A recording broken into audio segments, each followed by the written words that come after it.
Hello fellow YouTubers, Mac in VR here.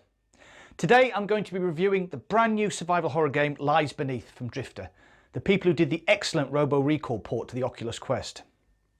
First things first, Oculus Quest OS has a bug that prevents some games from recording audio. In-game audio is fine, but it won't record game audio using the built-in recorder.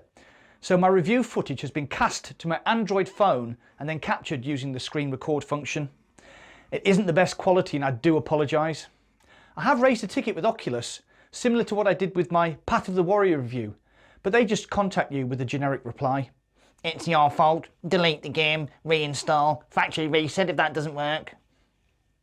I'll save you some time here.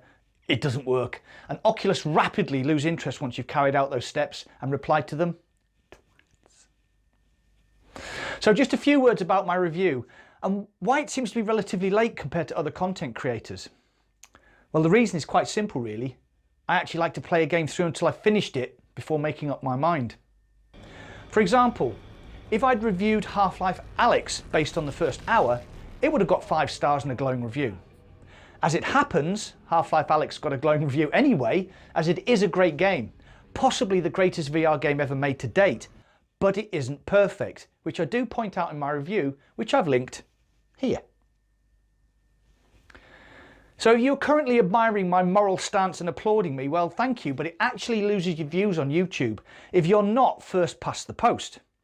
This is something which I find annoying, as people will play a game for that first hour and then give it a glowing review based on, well, nothing really. It's easy to make a game interesting for the first hour and then watch it drift off into mediocrity for the rest of its 5 to 10 hours of gameplay. Does this seem a bit harsh? No, it's your money. It's relevant here because Lies Beneath, unfortunately, is one of those games, and please let me explain. I opened the game on normal difficulty settings so that I can enjoy the experience without being too taxed. It hooks you right from the start. The art style reminded me of a game by Ubisoft called 13, a cel-shaded first-person shooter. There's plenty of action and jump scares. I enjoyed the first hour or so, and as you can see from the footage, had a few proper jump out of my skin moments. So if I'd stopped playing at this point and uploaded my review, it would have been overwhelmingly positive. But I carried on playing. And then the siege in the small cottage happened, and I started to have my very first doubts. Being a survival horror game, you have limited resources, health and ammo to be specific in Lies Beneath. At first, once the siege began, I had a real feeling this was going to be a standout moment in the game. Anyone else remember the siege house in Resident Evil 4? Oh, it was one of the best moments in a brilliant game, and I was pumped for it to start. So I chucked some traps on the ground, reloaded all guns, ready to rock and roll.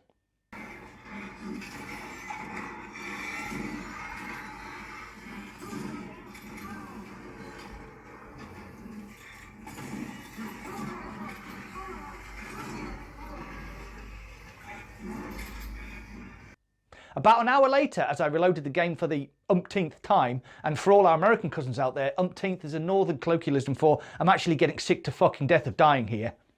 This is when my opinion of the game started to wane.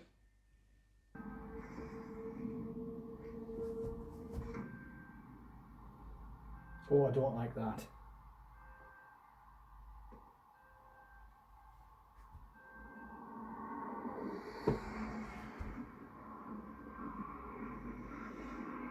Then we have the first of, and this is a guess here which I'll explain later, 4 boss fights. The big dude who nearly made me shat my pants in the lighthouse finally steps up. Keep your lighter on to highlight his weak points, keep on the move, pick off those weak points as you go, job done, lovely jubbly. Except the game makes it so much harder than it should be. You start to run, the game stutters, you stop running, and you get whacked back to the death screen. And you better get used to that death screen, as you will see it a lot as the game progresses. I started to grit my teeth. No, it's just a glitch in the matrix, it will get better. I fought the big eyeball monster thing in the church, pretty easy.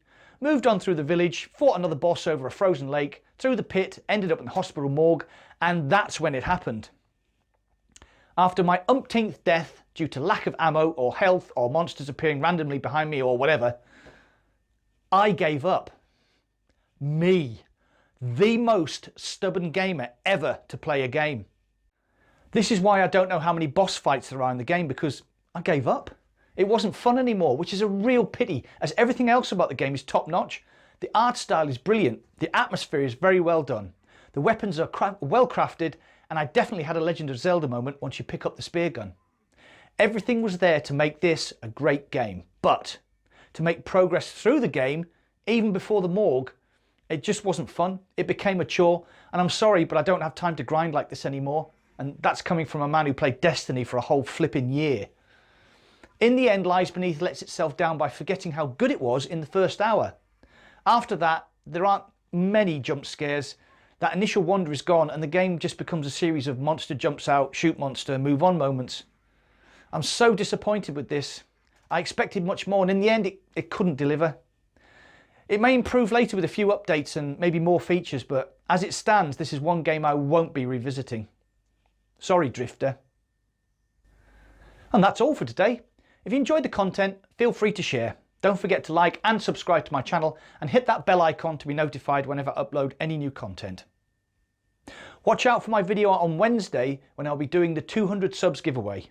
Yes, we finally made it. Thanks for watching. I'll see you on the other side.